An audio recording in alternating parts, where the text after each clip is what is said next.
Chawa, Tsuksnusum, Salama, thank you, and welcome to Juneau Afternoon for Wednesday, July 15th, 2026. I'm Boston Christopher. Today, UAS and Gold Belt Heritage have partnered to offer new courses in Indigenous health and healing. We hear about this new learning pathway. P.E.O. Chapter G, the philanthropic educational organization of women, is offering scholarships for Juneau graduates through a fundraising cruise. And Borough Breakdown, elections. That's our topic this month, looking at the inside of the city and borough of Juneau. Those conversations are coming up this hour on Juneau Afternoon from your community public media station, KTOO. You can also catch us on our live stream on KTOO's YouTube, Facebook, and Instagram pages.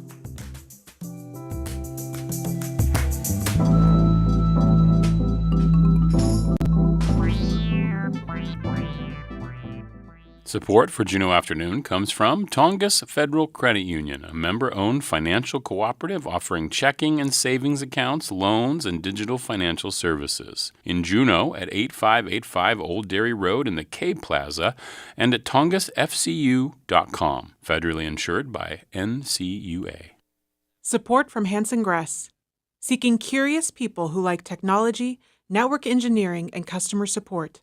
Opportunities for those who thrive on problem solving. Details at hansongress.com/careers. You're listening to KTOO's Tlingit Word of the Week. This week's word comes from Keishi Bessie Cooley. The word this week is t'ah. That means king salmon. And here's a sentence. They slinged uch Augustia Eni. The king salmon swim to Teslin when August is first arriving. Let's hear it again. King salmon. Gunashjish to Juneau Lance Twitchell, Gold Belt Heritage Foundation, and the University of Alaska Southeast for this audio. Keishi Bessie Cooley is Kokhetan and a child of a Yenyedi man. She is from Daislin, Teslin, and grew up spending time in Teslin and around Teslin Lake. She earned a master's degree in Indigenous Languages and Linguistics from Simon Fraser University. She is currently translating projects for the children of the Taku Society. Tune in next week for another Tlingit Word of the Week from KTOO.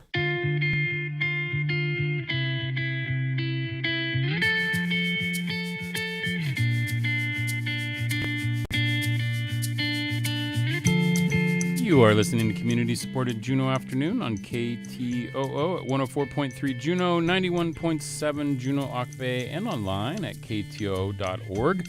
I'm Boston Christopher. You can also join us on the live stream on KTOO's YouTube, Facebook, and Instagram pages.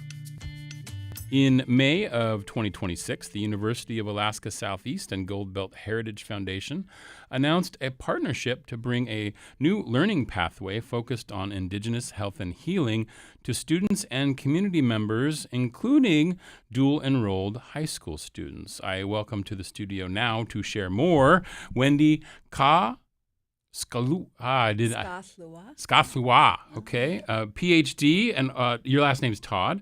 A PhD, also you are the UAS Term Assistant Professor of Geoscience. Yep. Whoa, that's an awesome kind of title. I love that. And Sarah Nico, you are the Assistant Professor of Behavioral Health. Yes. Awesome. Well, Gunachish, Yadi, thank you so much. It's a pleasure to have you both in the studio today to talk about this awesome sort of newish program. Like, it was basically just announced. So I'd love to go sort of back to the beginning of, like, where did the seed of this idea begin? Who wants to take that? Sarah. Yeah. Thanks for having us, Boston. Yeah, We're really of course. excited to share. Yeah.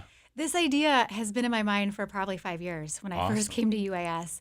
I have a background in medicine, and when I first moved to Alaska, I lived in rural Alaska, and I came in with all these good intentions to help people and realized early on that I just didn't understand the cultural worldviews, the impacts of historical intergenerational trauma. And it's a place of kind of grieving that I probably did more harm than good, intentionally trying to help people but not understanding the culture. And so when I moved to the grand city of Juneau, I was always thinking, how could I, learn more about these people we're serving. And so it kind of started brewing that we need more teachings on Indigenous health and healing and Indigenous worldviews. And it took me several years to find the right people that would be willing to share the knowledge, that were safe knowledge bearers, willing to come forth. And so it really was just checking out all the opportunities. Finally, it just fell into place. And Gold Belt, someone had said, hey, they might have some money. You should talk to them. So I wrote a proposal on what I was hoping for. And they said, yeah. And here we are. That's amazing. Okay. Yeah. And how did Wendy get involved? Well, one of the cultural specialists and just traditional healers. So it was just a collaboration of speaking to people who would you feel safe sharing this knowledge and who would be interested. And so I reached out, and Wendy is, one of those people. Wendy, what was exciting for you about getting involved in this? Well, so I grew up in Heidelberg and Ketchikan, but I'm an environmental scientist. Yeah. And we've always had these discussions with friends and community of how do we bring our way of healing and our ideas of health and wellness into our communities. And it's something that we feel like I've always been just at a loss of how to do that. And so when I heard about her program, it just made my heart so happy, because this is something we need. We need to be able to define health and wellness on our terms, and address those health disparities in the way using our traditional medicines and our ways of healing. And so it's like the first time we're being seen, and we have an opportunity to teach our youth, or those that want to be in these fields, working in our community, in the community, using our traditional ways of healing. And it's just exciting and something we never thought we would see. And I say that because there's several of us that talk about it. And so when it came about, it was just really more than exciting and heartwarming. That's awesome. So you've been working on this for a couple of years to get this going. And now, so you've got, when do the classes begin, and what kind of classes will be offered on this path? Yeah, so we're doing dual enrollment, and there's a couple courses this summer for Alaska Native, like high school students, and just if you're not even Alaska Native, it's open to as well. So we're going to have it open for the wider public probably spring of 26. We will be offering a class this fall. 27, right? 27, yes, The sorry. time Spring of just 27, flies. yes. We already had thanks it. for that. Yeah. Yeah, same here.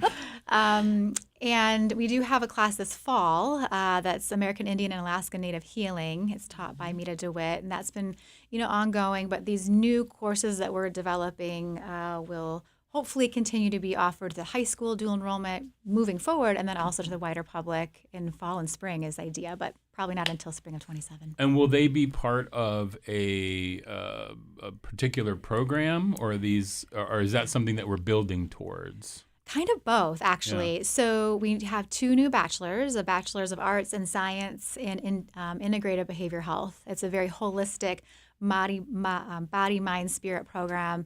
And so these classes are very much going to be included into these new bachelor's programs right now. Going forward, the goal is to develop, if the cultural specialist, again, I'm just like the glorified secretary, it's 100% Indigenous led. So yes, I would love to see a certificate in Indigenous health and healing, but that's totally up to the group. I think that's where it's going. And so the idea is we keep building upon these courses. I've had conversation with other faculty about language as healing, language as life. So I'm really excited about where this could potentially go. And the hope is in the next year or so, put forth either a new occupational endorsement in Indigenous health and healing or a full certificate, which is usually between 30 and 60 credits. That's awesome. UAS is on a roll, because I know we've talked recently this spring about the new Masters in Indigenous Language Teaching, which is an awesome new program that is also going to be out there. And just, again, a plug for those who want to learn the languages. Those classes can be audited for free, because as Juneau Lance Twitchell says, learning your language shouldn't cost you anything. So which is very cool. But you can also, you don't have to be Alaska Native to take those courses either. If you want to get interested in the language, you can take those. You can always go to uas.alaska.edu and find out more about those programs. Now, these are being offered through the behavioral health department. Is that what it is? So, I Or mean, how does that work? Or is it anybody just, you could take any of the classes, but they are part of our 2 new bachelor's programs in integrated behavior health, because it wouldn't be right not to include these kind of holistic approaches and understandings of relationships to humans and the non-human world into a holistic program. It just is just part of that. So I do want my students who graduate and go on to be mental health clinicians or go on to be medical providers, if they're going to serve in Alaska in these communities, this is knowledge they should have. So, and I'll tell you, just sitting in the work groups with the healers, just talking about what they want to do, it has been amazing. And I'm learning so much, and it's just a work group meeting. So I'm like, these classes are just going to rock. And Wendy, as one of the cultural leaders, can you tell me a little bit about the courses that are going to be added? And are you teaching one of them? I am teaching the summer camp in, 2 weeks? Yep. So with Naomi Leask. And so we're going to do, we're bridging knowledges. So a lot of the work that I do is around bridging Indigenous knowledge with Western science. Yeah. And Naomi does the Indigenous knowledge in health and wellness.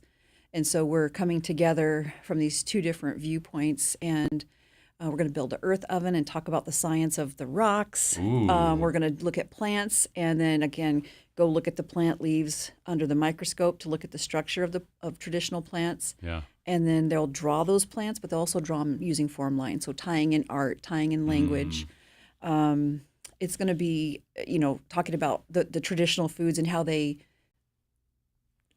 not only feed your spirit, but your body, and how those are part of our wellness. Yeah. And It's so- interesting because I was looking at the different, I was looking back at the traditional ecological knowledge, the TEK, which is, and I was looking at the history of that, and it sort of was saying that it kind of came about in the 80s as sort of a recognition, but it wasn't really being incorporated, and things didn't really start to happen until the 2000s, and like people starting to see like the sort of the complementary nature of sort of modern science or Western science with traditional knowledge, and how that can be complementary, right? Because I feel like you've seen that in your work, right? That's what I teach. That's what I'm saying. So Like, using Western science as a tool yeah, to look at a piece of a puzzle, right. and then the Indigenous knowledge is the whole puzzle. That's that holistic part where we're looking at where this piece impacts. So if we're looking at water chemistry, it's impacted by rock, the chemistry of the rock. Yeah. It's going to impact food systems. It's going to impact environmental health and human health, and that's the whole picture. And so when we talk about Indigenous knowledge, we're simultaneously talking about all of these things, Yeah. including our connection to place, our place where we're supposed to be in place, like, as guardians, Yeah. not extractors. So it's interesting to be able to look at using science as a tool and not an identity. Right. It's a right. tool. And Yeah. so we have these tools that we can bridge in. And so when we talk about bridging knowledges, we're holding different knowledges up equally, but and not taking away from either, but able to go between them. Yeah. And that gives us this critical thinking skill development and ability to see, here's the piece and here's what it's doing to everything, which makes it really cool. So because you've been doing this work a long time, like I'm curious, like what have you seen as the sort of bridging of these gaps over time? How have you seen it grow over the last 20 years or so? Slowly, Yeah. but it's coming. Like around the time I got my PhD, there was about 10 of us in environmental science, Native people graduating, and there's not usually a lot of us, and so there is capacity building, and as more students get health and wellness and environmental science degrees, the field will change. But it's just a matter of time and being able to take that space to bring that in, Right. and people like Sarah who are willing to give space Yeah. and advocate for.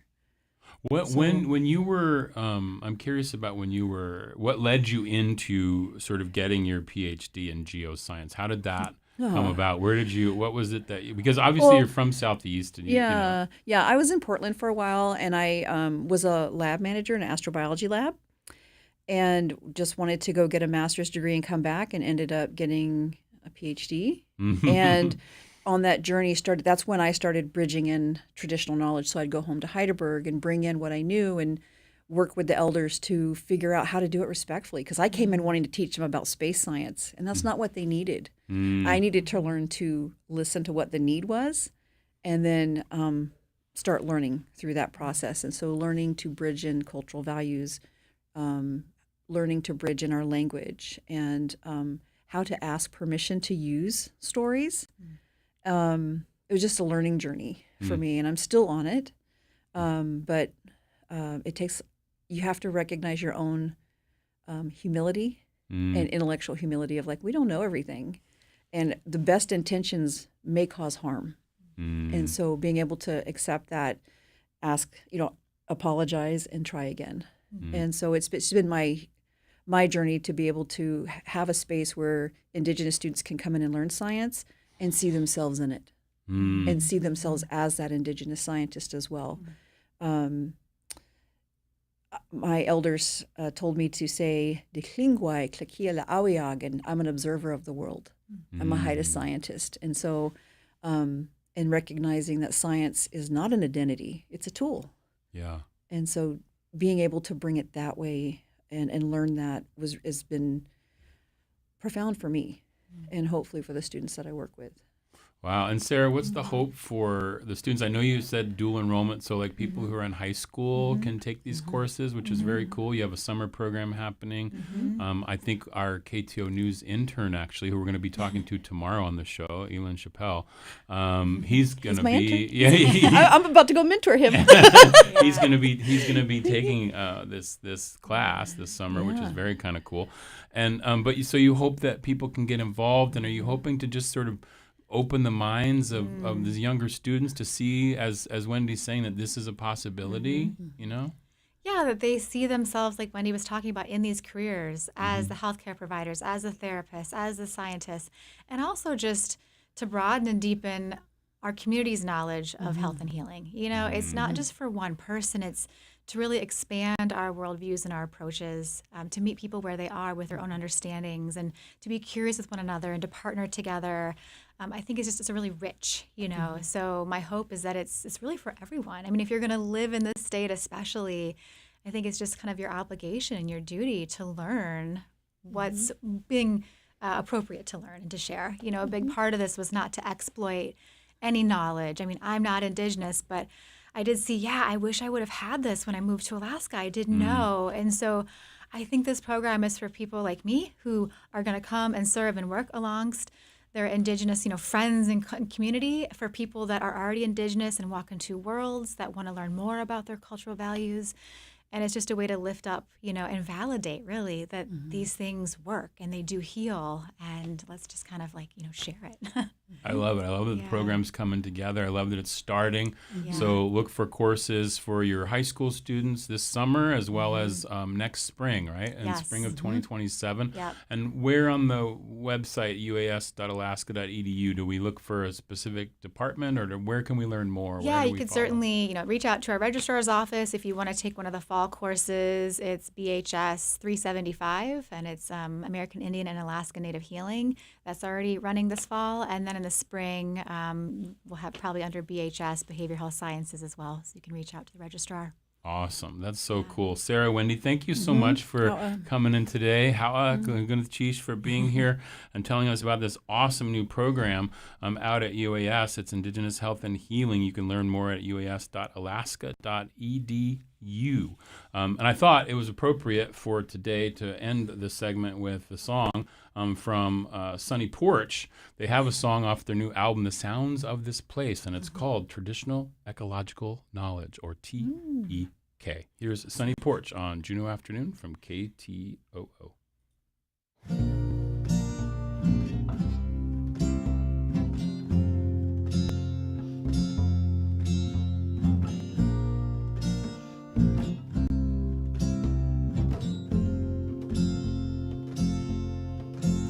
It's nice to be recognized for what we know, but please don't just throw us a bone. We are connected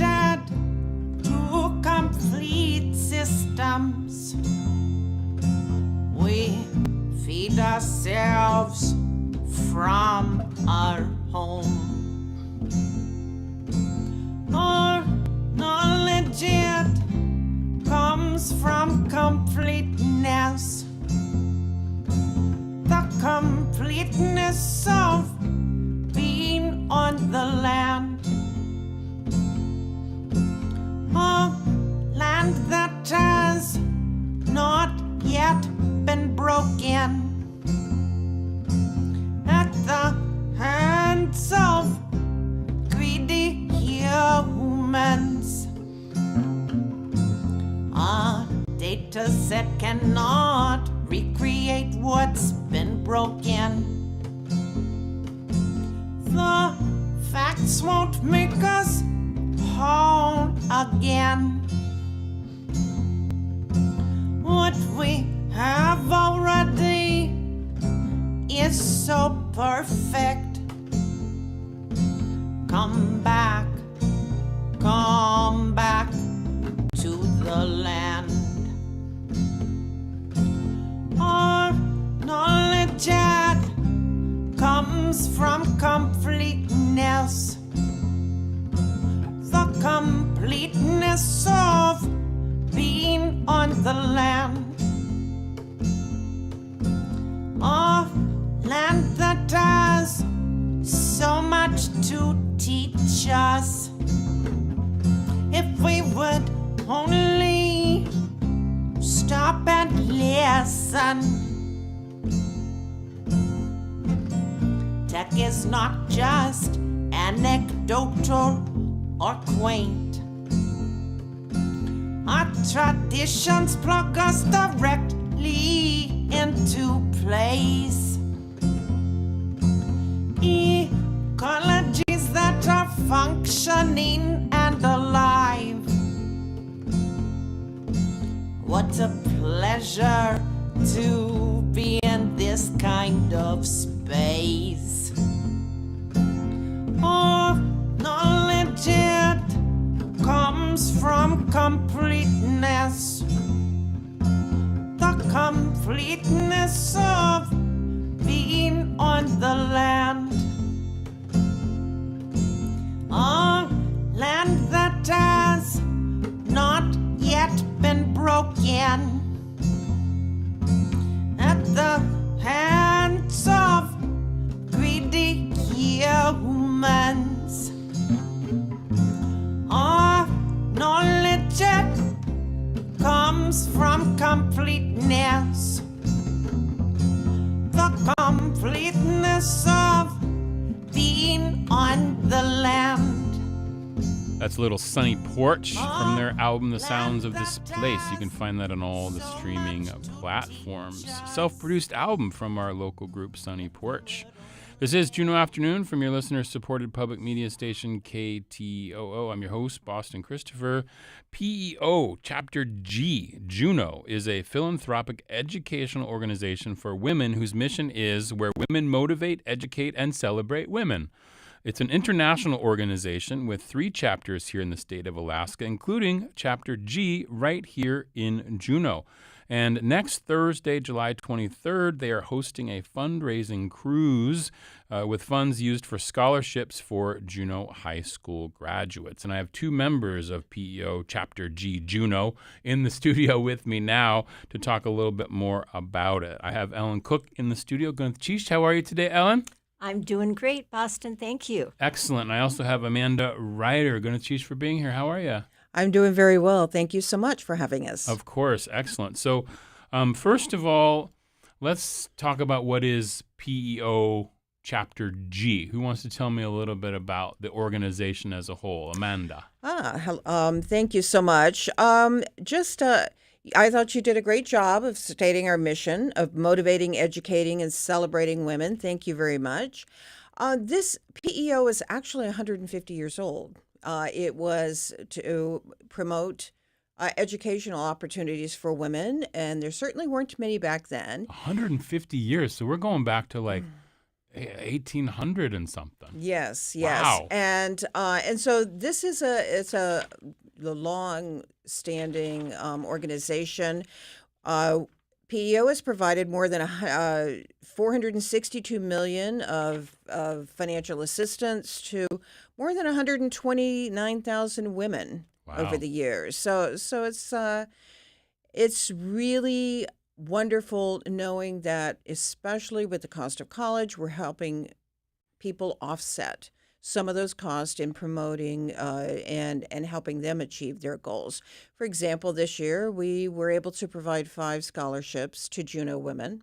Excellent. As well as providing a variety of other, assistance to PEO international projects, international students, as well as a college that's supported by How often do PEO. y'all meet? We meet once a month, our chapter does, but I do want to clarify a couple of things. Yeah.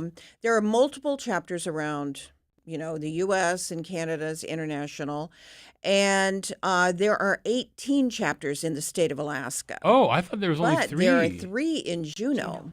So we have 3 chapters here, and it's all amazing when we all get together and get to see and meet and interact with our I PEO see. sisters. That's So, pretty cool. So there's G, and then there must be other letters. yes, I am not real. I've only been at PEO for 2 years. So Yeah, no it's worries. and Indeed. ND. Thank Well, it's interesting because on the map, I looked at the PEO website, the main website, and they have little stars on. It's like Wasilla, Anchorage, and Juneau. But I didn't know there were multiple chapters in each city potentially. That's awesome. Yes.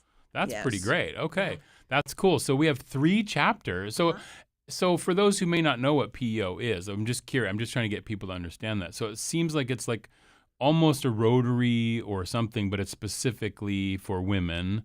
And you most of the goals are to help support women, which is awesome, right? Right, Boston. The key thing is that we, like Amanda had mentioned, that we motivate, educate, and celebrate women. Yeah. Well, we also do that within our own chapters as members and our friendships that we develop. Yeah, and for sure. that motivates us to help others. And the Oh, dynamic yeah. is wonderful. Yeah. So we have the 3 chapters. We get together. We just had a great luncheon together. We did a dance routine, and we have a lot of fun. I love that. Yeah, we did an umbrella with umbrellas, because in a year we're going to have the state convention in Juneau Oh, excellent. And Ellen, when did you join up with PEO? in 2019. 2019. And what brought you there? Was it somebody that you knew said, "Hey, come join"? Yes. Someone will reach out to you and think that you would be, that you would enjoy it, that we would be a good fit. Yeah. That Okay. we have the same. I don't know. I can't quite describe it, but I have a sense when I see people together at an airport. A lot of times there's women gathering, and I always have a sense that it's PEO, and it is. Interesting. It's kind of like when you're in Seattle and you know exactly where the Juneau gate is by how people are exactly. dressed. So, Amanda, what brought you to PEO? Another invitation by a friend who's also participating in PEO, and I joined about 2 years ago. 2 years. Okay. Yeah, and it's been wonderful getting to know these other ladies. So Yeah. it's been a really good thing, and I also am passionate about providing scholarship assistance, et cetera, to people, Yeah. and that I really enjoy that, which is why it's wonderful to have the wildlife cruise, which is one of our 2 big fundraisers. One of the 2. And so this is next Thursday, July 23rd from 6 to 9 p.m. There's includes a light dinner. It's a 3-hour wildlife cruise. This is going to be really fun. Tell me a little bit more about it, Ellen. Okay, Boston. I would love to do that. Okay. So, yes, first of all, the forecast is to be sunny and warm next week. So That's a plus right there. That's a big plus. Yeah. And it's exciting to be out on the water. I love going on the wildlife cruises. We don't guarantee whales, but we haven't missed a year yet. Okay. Love that. We have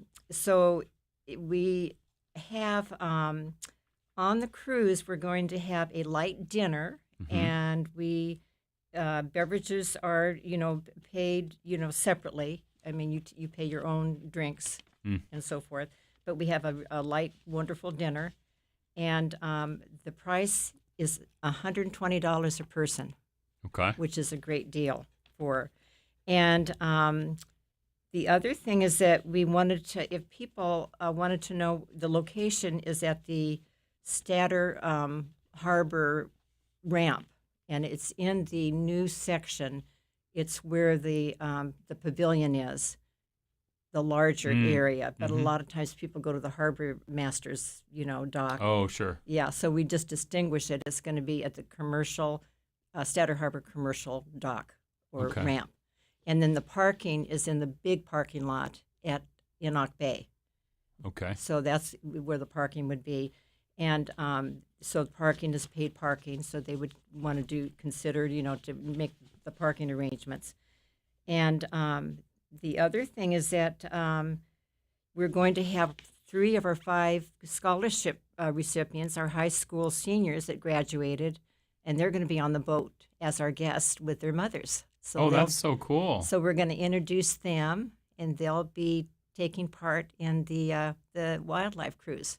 That's awesome. How many spots do you have on the cruise? We have 120 total, Okay. and we're getting close to Selling out. selling out. But we still have tickets for sale. We do. So get them while you can, that's for sure. So tell me a little bit about how you go about picking the recipients for the scholarships. Do they apply? Is this something that they apply for? Yes. What we do is we go to the high schools, the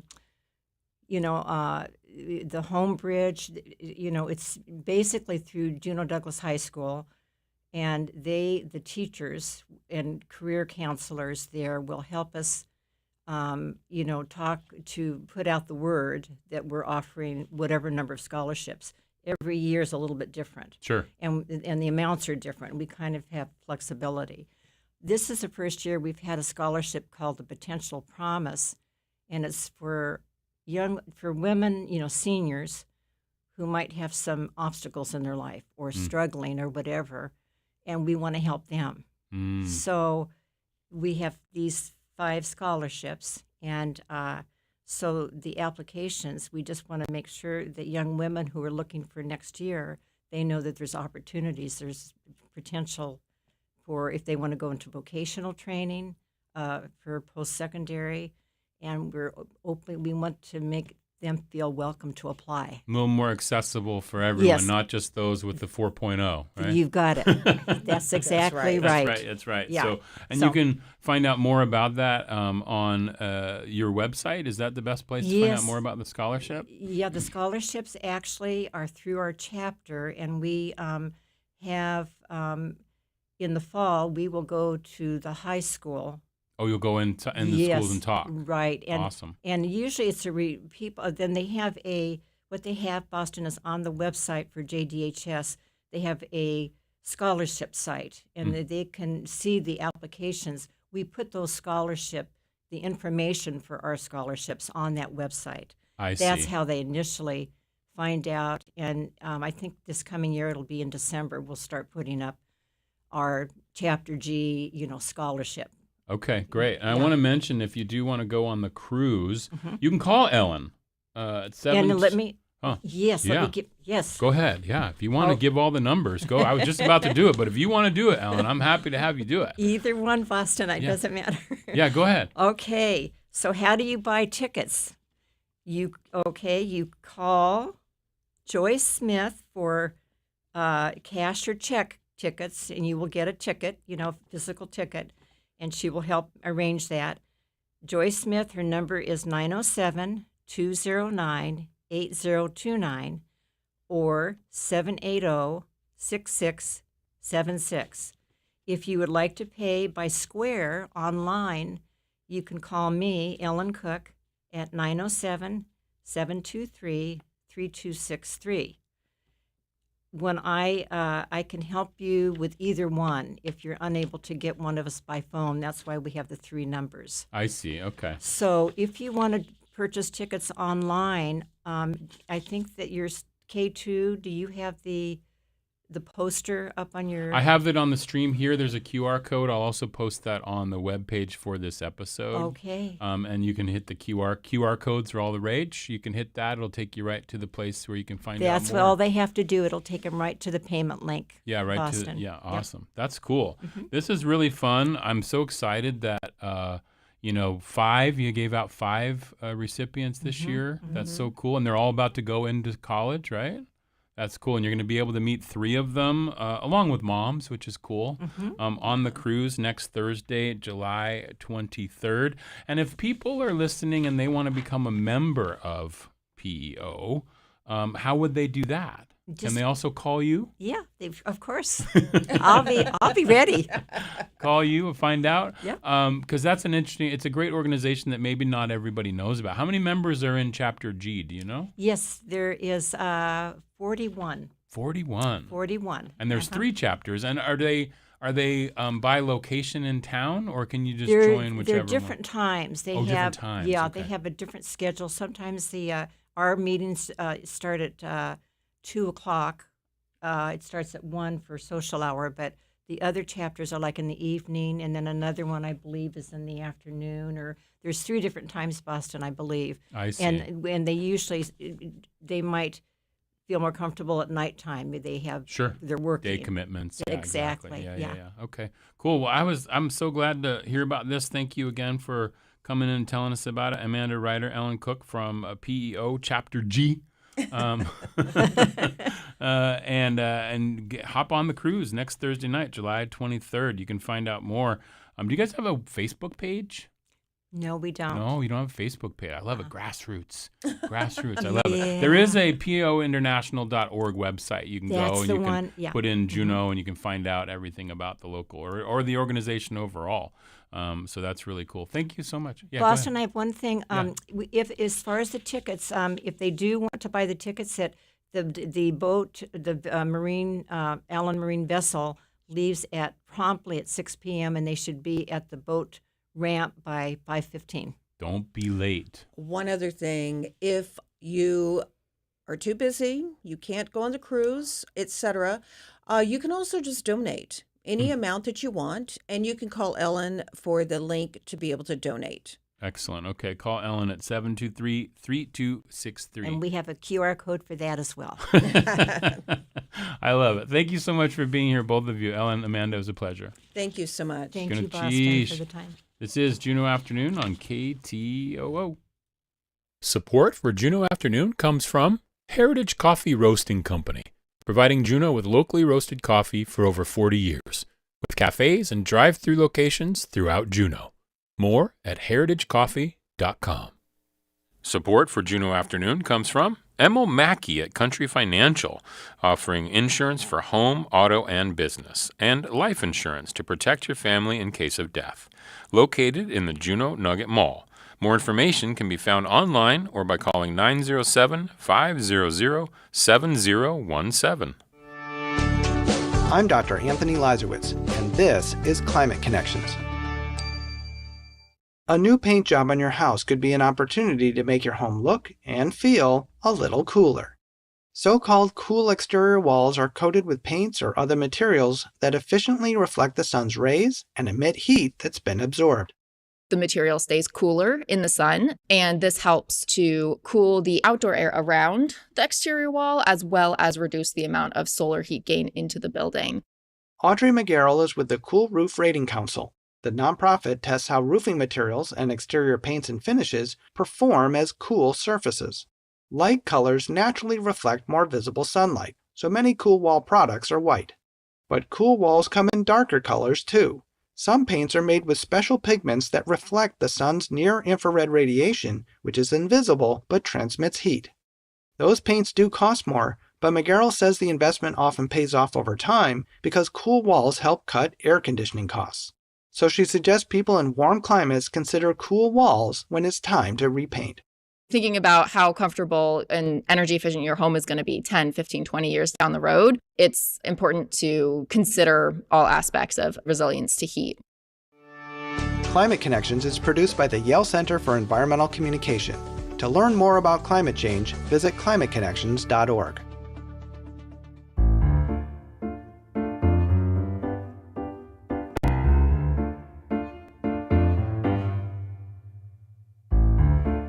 You are listening to Juneau Afternoon from Studio 2K, dedicated to Kalen Hobbs Peterson right here at KTOO. I'm your host, Boston Christopher. It's time for another segment of Borough Breakdown, where we take a look at the various aspects of the city and borough of Juneau government. Today, elections. What you need to know and also how you can get involved. I'm already cracking up my guests. Phil Hibshin, Communications Specialist with the City and Borough of Juneau, and Andy Hirsch, Deputy Municipal Clerk. Going to cheese for you both being here today. How are you today, Andy? Doing great. How are you? Excellent. And Phil, how are you? I'm doing great. Thank you as always for having us. I'm loving the energy today, Boston. It's Wednesday. it's the first day. I'm going to cheese to you, Andy. Thank you so much. It's a pleasure to have you here. Okay, so we're talking about elections and the difference between sort of the municipal and the, because there's a big federal one this year, so we got all kinds of stuff which can get mixed up in our heads. Yeah, there's a lot going on. There's a lot. So we've got state elections, we've got city elections, we've got national elections, but we're talking about this municipal election. So Andy, when is the municipal election? Great question. The last day to vote is Tuesday, October 6th. Sorry, I'm off to a strong start. You're thinking about Labor Day already. I know. I'm really excited for a little break. But actually, September 6th is the last day to register to vote. To vote is in September your municipal 6th, election, which is a month before the election. Exactly. Right? Okay. And so, CBJ is different. And so we do our elections primarily by mail. So that means on September 18th, that's a Friday. Pretty confident it's the 18th. We're going to mail a ballot automatically to you. Okay. And as long as you're in good standing, as long as mail hasn't bounced back before, right? Mm-hmm. And then you have basically 2 weeks to vote it. And so then the last day to vote is the 6th, Tuesday, October 6th. And if you don't get a ballot in the mail, or you prefer to vote in person, we also have in-person voting. And that runs for the full 2 weeks before Election Day and then on Election Day. And that's at City Hall and the Mendenhall Library. And the big key difference is if you are a super voter, be a super voter, that means vote in all the elections, you'll show up to your polling place for the primary in August. That one's run by the state. And then you should get a by-mail ballot automatically from us for the October municipal. And then you'll go back to your polling place in November for the state election again. So polling places not open in the municipal election. You get the ballot or you come to City Hall or the Valley Library. Okay, so that's a good distinction because I remember, I used to vote at the fire station over here somewhere, but that's for my other one, my state one. Exactly. For the municipal one, it's either City Hall or there's a little place in the Mendenhall Mall that you can go vote. Nope, that's state of Alaska again. Mendenhall Valley Public Library. The library. See, this is good. See, I heard Mendenhall Mall automatically. Okay, so the Valley Library or the City Hall. If you need to vote in person, if you want to vote in person, if you need accessible voting equipment, if you need help, you can. Those options are available to you. If not, you're going to get a ballot, and then you can put it back in the mail, and we have drop boxes all around town. You can just pop them in the drop box. Mm-hmm. And it doesn't cost me anything to drop it in the box, It does not. Not even a stamp. But if you do put one on, I will appreciate it because I personally love stamps. And there is I'm like, ooh, look at this stamp. What kind of stamp, and right? Well, Raven Story is clearly the best stamp created. So I do have a favorite. And I immediately, anyway. But kind of some deadlines that are a little sooner that I want to bring up is if you want to be on the ballot, be a candidate, now is the time. So, Friday. Friday is the time. Friday, July 17th. Exactly. So candidate filing period opens on the 17th. It's open for 10 days, so it'll close end of day. 4:30 p.m. on the Monday, the 27th. So if you've ever thought, gosh, I'm really good at making decisions, I should be on the assembly or the school board, you should think about getting all your paperwork together and filing to be a candidate. And you have 10 days, and we know because some of the assembly members have announced that they're not running, there's definitely going to be some open seats, right? Christine Wall and I think Alicia Hughes Scandies. Yes. Is that the two that are not? I believe so, yeah. That are not deciding to run. Correct. So there's for the assembly, we always have 3 open seats. So there'll be an area-wide seat, there'll be a District 1 seat, and a District 2 seat. And kind of the difference of that is, as an assembly member, you have to live in the district, in specific districts. And that's really so we don't have like 9 people from the same neighborhood all on the assembly. But again, it's different than the state because everybody gets to vote for everybody on the ballot, regardless of where they live. Right. So I live in Douglas, but I can vote for area-wide, District 1, District 2. I vote for all 3. Exactly, which is different than necessarily the way the state does it, where a district is for the voters. Here, it's really just to make sure that we have diverse viewpoints, geographic viewpoints, literally. Me and my 8 neighbors can't be on the assembly. And you can go to juneau.org/clerk/elections for more information about that candidate filing period if you're interested in running for local office. It's an interesting job. You know, I had Greg and Christine on, I think a month or so ago. And me. And of course Phil, but I'm talking about assembly members. And it's interesting because we were talking about the amount of work that they do. You know, it's a big job. You don't get paid a lot. It's really in service of, it really is an in-service job. But as we know, this year was a tough one for the assembly. The next year is going to be, there's a lot of decisions to be made. So if you want to get involved, now's the time. If you're one of those outspoken type people who are always saying, hey, I coulda, then maybe get yourself out there, make it happen, right? I think that's kind of fun. Okay, so the other thing that I love about this is I've had them on a lot. I'll have them on this week. I have Deborah Craig and Linda Kruger from the Juneau Commission on Aging. I just had Marion on last week from the Juneau Commission on Sustainability. These are other ways to be involved in your local government that don't require you running for a seat. You just have to apply. And there are a lot of commissions. How many are there, Phil? Do you know off the top of your head? Andy, that's a you question. Oh, that's an Andy question. I don't know all of the exact number, but it's about 30. Yeah, I went to the website and looked at them. I mean, let me just give a couple of examples here. The Douglas Advisory Board. I mentioned the Commission on Aging, the Commission on Sustainability, the Human Rights Commission, which is another one, the Public Libraries Endowment Board. This is a big one because we're about to have the GLOF coverage. Local Emergency Planning Committee. There's 3 vacant seats right now on that. There's also 3 seats coming up on the Human Rights Commission. There's some sustainability ones. Marion mentioned they're looking for more people on that committee. The Systemic Racism Review Committee has 3 vacant seats for various terms. So the Utility Advisory Board, we were talking about, utilities and tax rates and fees and all that. We just heard about all of that stuff. If you want to get involved in that, there's 3 seats coming up with that one. And then, of course, there's another fun one, the Youth Activities Board.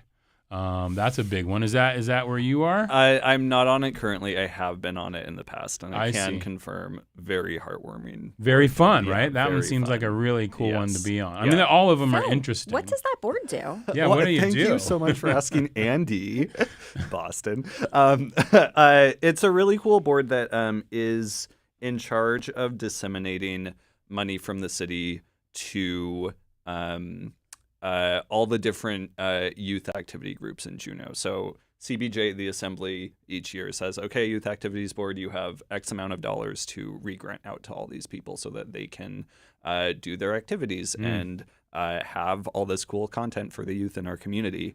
And so that board gets to receive applications from those groups and award them money and learn about all the really cool things that they do to help our youth have enriching experiences. That's cool. Yeah, I like it's that. really, really cool. As you mentioned, there's a lot of boards that just exist. There's a lot that have vacancies, so we encourage people to go online and check out everything that's available.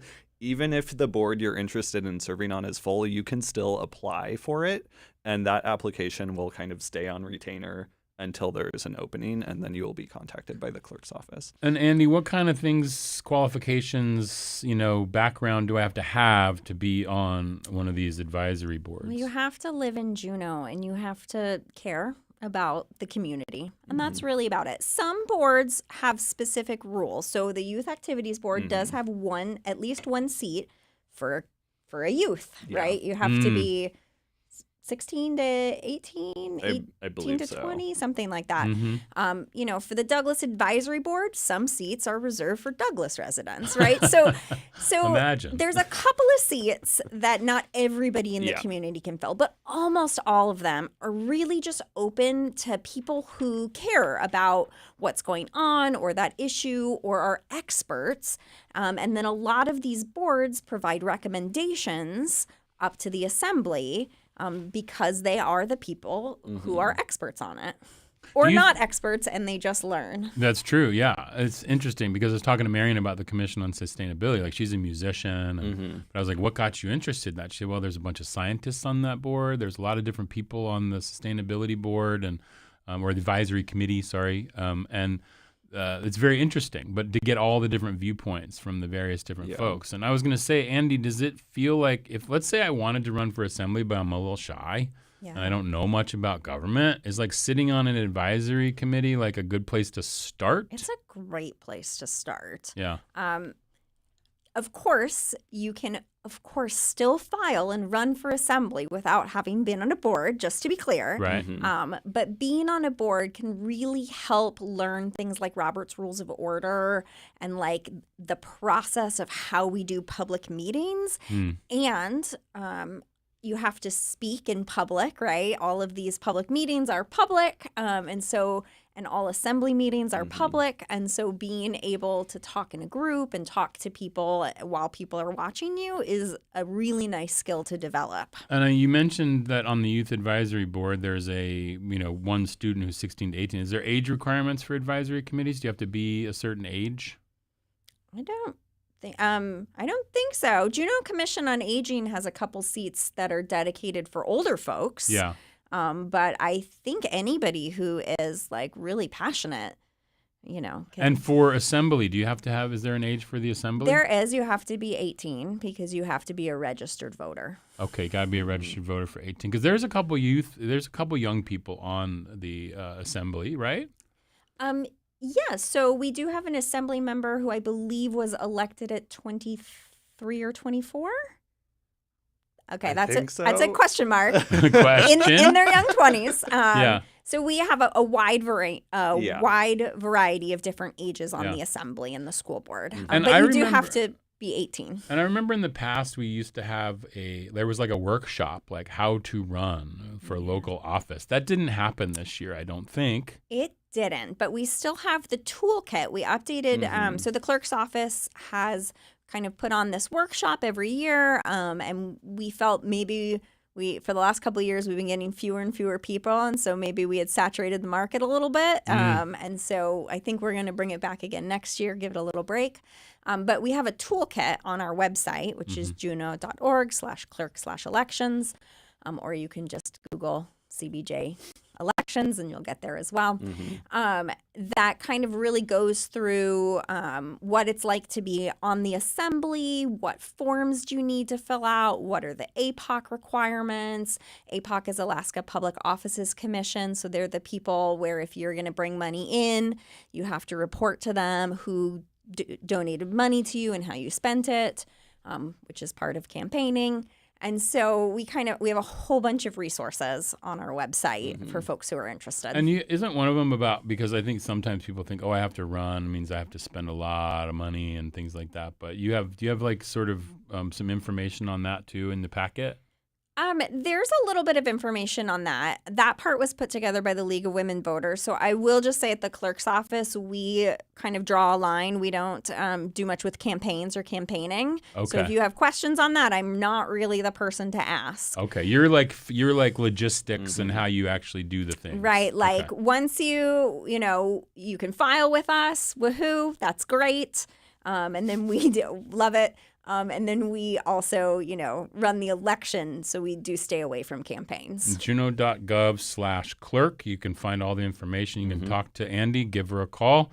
Their numbers are right there on the website for everybody in the clerk's office. Phil, is there anything else about elections that you want to put out there in the universe? If you're thinking about throwing your hat in the ring, we encourage you to think more about it and do that and get involved. It's a great way to empower your community and make sure that there's diverse voices represented on the assembly. I will once again point to juneau.org/clerk/elections. Brecken Hendricks, our city clerk, made a wonderful video just outlining what to expect if you become an assembly member, what kind of work they do, what the time requirements are, all of that stuff. And it's in a quick 4-minute video, so it's very watchable. Love it. Thank you so much for being here today, Phil. Andy, I really appreciate it. As Phil said, juneau.org/clerk/elections is the place to be. Let's go out today with a little bit of Taku Funk. This is from Air Jazz, right here on Juneau Afternoon. Listen to that Taku Funk, cruising on canoe through sound while crunk. Siyong Gunakuna, shucks. Love all you, we got the tunes. Biodiversity, drive over currency. Feels like eternity, ride on tides for mercy. Sockeyes got mercury, lost our rights, it hurts to see. On the emergency, don't rock ice for courtesy. Nation reborn once more after blood war. Humanity ends all gore. What was it for? What happens next? Some captains trek to other orbs. Make mass effect, lack respect, get wrecked by xenomorphs. This world was made for us, all of these rainforests. Let's keep it round and grace with an island tortoise. Comets a light show, rain in the angel stardust. Not caring if we're lordless, still thanking Raven for us. This world was made for us, all of these rainforests. Let's keep it round and grace with an island tortoise. Comets a light show, rain in the angel stardust. Not caring if we're lordless, still thanking Raven for us. Let that Taku funk you up. Let that Taku funk you up. Till we fade away, just take the pain away. Yeah, let that Taku funk you up. That Taku funk you up. That Taku funk you up. Till we fade away, let's make a change today. Light up the dark, continue on. Was lost in the gym, my car's in the gym. Oxygen gone, finishing, talk to the shin. Fade to oblivion, this way that we're living in. Apes in the billions, slaves in space were minions. Pay yank affiliates and tax. That will do it for today's Juneau Afternoon. Local stories, local people, local connection, made possible by you and your membership at ktoo.org. On tomorrow's show, we look ahead to this weekend's Master Gardeners Tour with Ed Bayarski, also the Herbert River Rollick, and we chat with KTO News intern Elon Chappelle about what he's learned here this summer. Juneau Afternoon airs Wednesday through Friday at 3 p.m. right here on KTO Juneau 104.3 and KAUK Juneau Bay 91.7. Find the show online at kto.org/Juneau Afternoon. I'm Boston Christopher, producer and host of the program, with help today from Aaron Tripp. With Cheesh. Have a fantastic Wednesday. With your music let that Taku funk you up. Let that Taku funk you up. Till we fade away, just take the pain